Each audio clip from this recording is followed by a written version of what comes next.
विद्यालयाच्या प्रांगणात दहीहंडी व गोपाळकाला उत्साहात साजरा। ओतूर डांग सेवा मंडळ नाशिक संचालित माध्यमिक उच्च माध्यमिक विद्यालय व न्यू इंग्लिश मीडियम स्कूल ओतूरच्या प्रांगणात दहीहंडी व गोपाळकाला उत्सव साजरा करण्यात आला।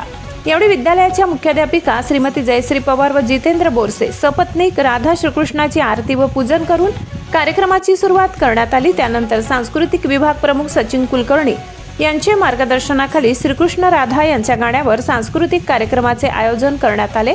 या कार्यक्रमात बालगोपालापासून ते 12वी पर्यंतच्या विद्यार्थ्यांनी मोठ्या उत्साहाने सहभाग नोंदवला। यावेळी न्यू इंग्लिश मीडियम ते विद्यालयातील सर्वच विभागातील विद्यार्थ्यांनी श्रीकृष्ण राधेचा पोशाख परिधान केला होता। त्यानंतर विलास खैरनार यांनी तयार केलेला स्वादिष्ट गोपाळकाल्याचा प्रसाद विद्यार्थ्यांना वाटप करण्यात आला। कार्यक्रमाच्या शेवटी विद्यालयातील सर्व शिक्षक शिक्षकेतर कर्मचारी विद्यार्थी यांनी श्रीकृष्ण राधा यांच्या गाण्यावर नृत्य करत मनमुराद आनंद घेतला। कार्यक्रम यशस्वीतेसाठी विद्यालयाच्या पर्यवेक्षिका वसुधा आचार्य यांच्यासह सर्वच विभागातील कर्मचारी व विद्यार्थी यांनी सहकार्य केले। लोकशाही न्यूजसाठी पुंजाराम खांडवी, कडवण।